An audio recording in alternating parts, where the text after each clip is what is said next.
It's day one of trial, and Diddy's downfall is front-page news.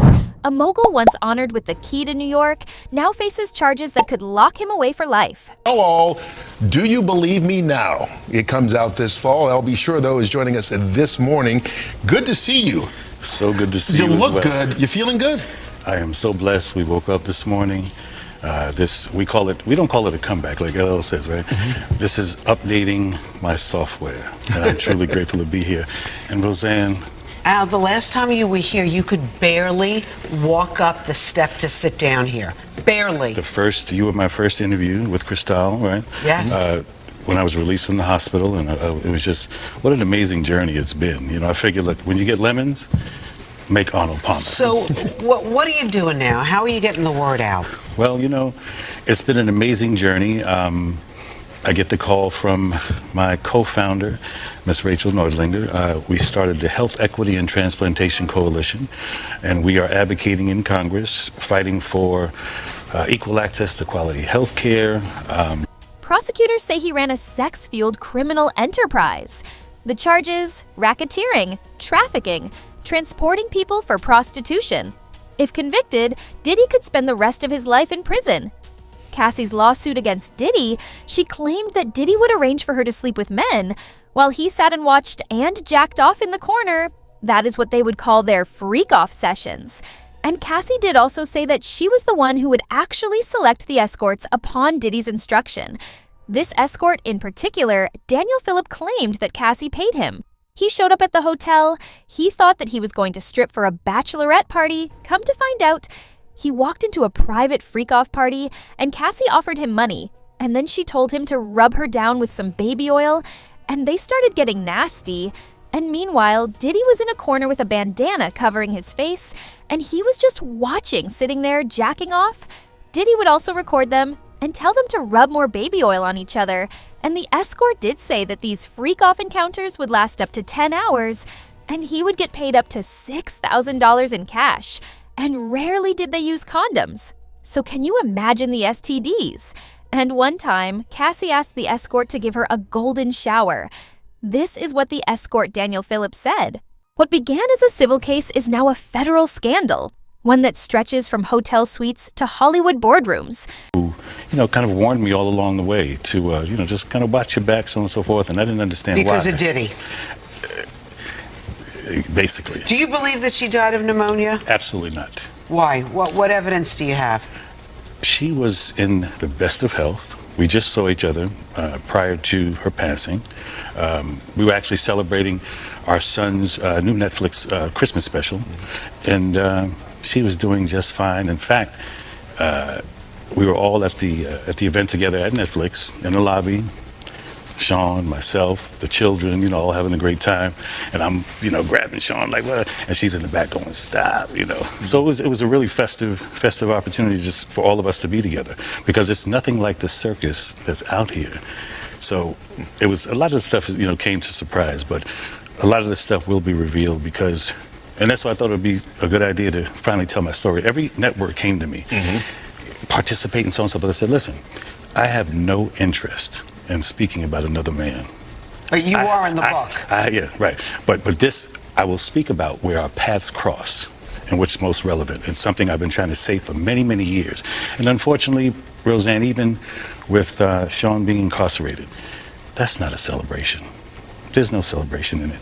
First and foremost, there's way too much collateral damage, and in many, many ways. Many people's lives are affected, and in fact, a genre of music that I grew up in is ruined right now. You blaming Diddy for that?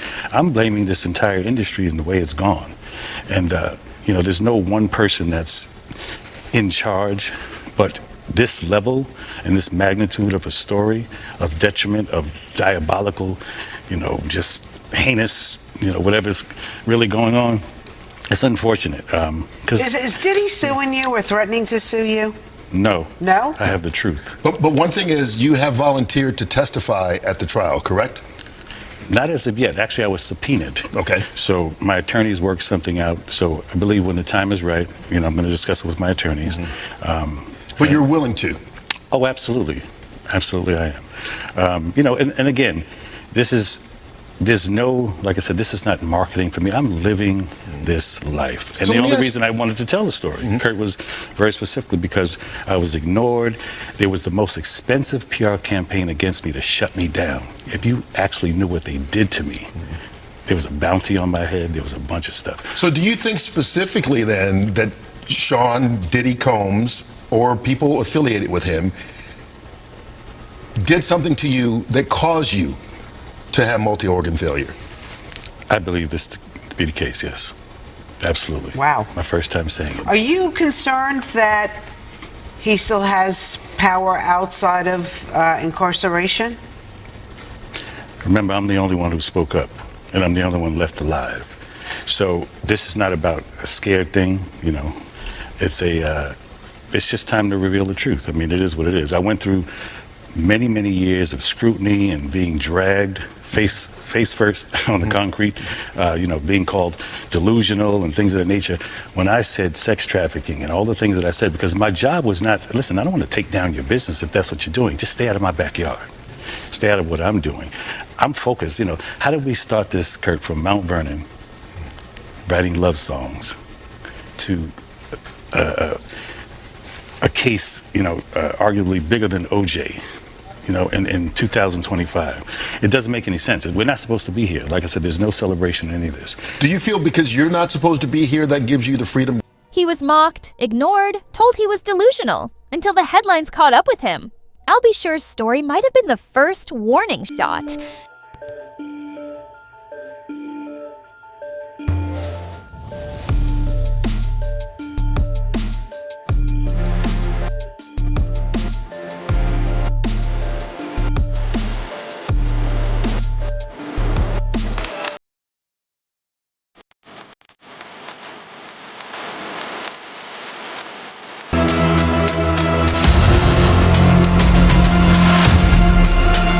Al's not just grieving. He says Diddy had motive and power. Kim's book vanished. Her phone never recovered. Her death still unsolved. Kim was reportedly writing a tell-all, a book that would expose everything. Then she died, and her phone, laptop, all disappeared. In a chilling revelation, Daniel said he was paid thousands to join what Diddy called freak-off sessions. Cameras roll. Cassie's lawsuit painted a chilling picture. Settled in just one day, faster than any case in recent memory. Why the rush? Because my next guest just testified before a federal grand jury. He says he was in possession of a trove of digital evidence from Diddy's freak-offs and parties. His name is Courtney Burgess, and he says a friend gave him 11 flash drives that belonged to the late Kim Porter. And if you follow this story, you'll know that Kim Porter is Diddy's ex-girlfriend and the mother of 4 of his kids. On those drives, the witness says 8 videos featured 8 celebrities at Diddy freak-offs or parties, and that 6 were males, 2 were females. The drive also included a manuscript of an alleged Kim Porter memoir, a memoir that her 4 kids insist is fake. Courtney Burgess told his story on a podcast before he told the grand jury today, and after he told the grand jury, and I mean immediately after, he booked it over to my set, and he and his attorney talked to me. I should tell you that he was very limited in how much detail he could go into about his testimony. And because the 8 people in the videos, the 8 celebrities in the videos were allegedly victims of sex crimes, we know who they are, but we will not be naming them, famous or not. Here now is my conversation with Courtney Burgess and Ariel Mitchell, who's his attorney, beginning with the question of whether the participants in the video even knew they were being recorded. Were there any cameras in places where you'd assume privacy, like bathrooms? Well, I've never been in this house, but the picture, yes. That's where it took place, yes. You're aware of surreptitious cameras that were recording in private places like bathrooms. I didn't see the cameras. You could tell how the person was angled. I knew that it was a camera there because I was there. You know, I wasn't there. I don't know if the person was too tall, he was holding it or whatever, but I wasn't there. May I ask you this, Courtney? And Ariel, you can jump in on this as well, but I want to hear from Courtney first. Your home was raided by federal authorities, and I assume it is because of this material. Is that true? I wouldn't say that. They just went to every one of them looking for me. They said, the paperwork said the 24th, that I had to be there the 28th, and then it was the 27th. I said, I can't make it there, that's tomorrow. So I don't know. From the look of it, it was 4 days. And I want to be specific. Yes, when we talk about a raid, we're talking about when a subpoena is served for documents, a search warrant or an arrest warrant. In this situation, Mr. Burgess was not in any way, shape, or form had a search warrant or an arrest warrant issued for him. It was just them serving a subpoena. So when the federal government needs to serve a subpoena, they use the Marshal Service to come to all of your residences if you have more than one residence. So in this situation, they sent marshals to all of Mr. Burgess's residences, and that was somehow construed or understood or turned into a raid, but he did not face a raid. It was just to serve him the subpoena.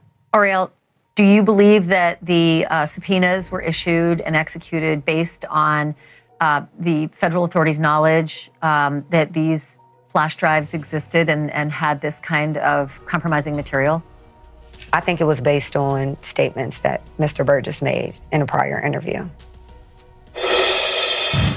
And those statements include descriptions of what the witness says he saw on those tapes. So I asked him about that, and he answered what he could, given the limitations imposed on him after testifying before the grand jury. Out of those 8 videos, 8 celebrities, 6 men and 2 women, how many of those 8 celebrities were close to being underage or potentially underage? 2 males. 2 males. And of those 8 celebrities, how many of them were intoxicated or under the influence of drugs? This is going to be all speculation. I just want to preface it by he wouldn't know if they were. Right. Sure. Appear to Let be. me rephrase it. Based on, yes. Understand. Out of the 8 celebrities who were recorded having intimate relations with Sean Combs, how many of them appeared to be either inebriated or intoxicated or under the influence of drugs? All of them. All of them. Out of those 8, how many appear to be potentially victimized? How many might have been victimizing? I think all, to be honest, all. Were victims They or victims. were perpetrating? Victims. They were all 8 were victimized. Yeah, meaning victim. this was happening to them and they were inebriated. Right. Not knowing, I guess. Diddy is only charged for adult trafficking for now. But if those videos confirm underage victims, this case takes a darker turn. A woman prosecutors are referring to as Jane. During opening arguments, prosecutors alleged that Diddy forced the women to participate in so-called freak-offs and instructed Cassie and Jane how to look to dress in lingerie wear, tall platform high heels, and have manicured white nails. It was orchestration, a ring of loyalty, silence, intimidation, wrapped in money and fear. As courtroom testimony turned graphic, even describing acts involving urination, Diddy's daughters broke down in tears, leaving the courtroom not once, but twice. Flash drives, missing tech, lost books, deleted messages. This isn't just about sex, it's about silence and secrets. Al B. Sure survived what he believes was a targeted attack, a coma, multiple organ failure, but what he's really fighting for is truth. If you actually knew what they did to me, there was a bounty on my head, there was a bunch of stuff. So do you think specifically then that Sean Diddy Combs or people affiliated with him did something to you that caused you to have multi-organ failure? I believe this to be the case, yes. Absolutely. Wow. My first time saying it. Are you concerned that he still has power outside of incarceration? Even now, he says he isn't motivated by revenge. No hatred, no marketing, just a promise to speak for Kim and himself. As media turns this into spectacle, Al B. Sure reminds us, this isn't a show, it's his real life, with scars, silence, and surviving only to speak. The industry he helped build, hip-hop, R&B, celebrity, is now what he accuses of betrayal. Not just Diddy, but the system that protected him. Harm, I don't wish him, I don't want to be here. I would love for us to all be, riding in the sunset. We sold millions of records. We've affected the culture. We celebrated our genre of music that we came from, hip-hop. This is supposed to be a celebration. This shouldn't be a national court case. So there's no anger with me. I don't produce anger, jealousy. That just doesn't come from me. Listen, I can't wait to read the new memoir. It's called Do You Believe Me Now? It's out September 9th. The courtroom may decide Diddy's fate, but Al says he already won by surviving and by telling the truth when it wasn't safe to do so. Listen, I can't wait to read the new memoir. It's called Do You Believe Me Now? It's out September 9th.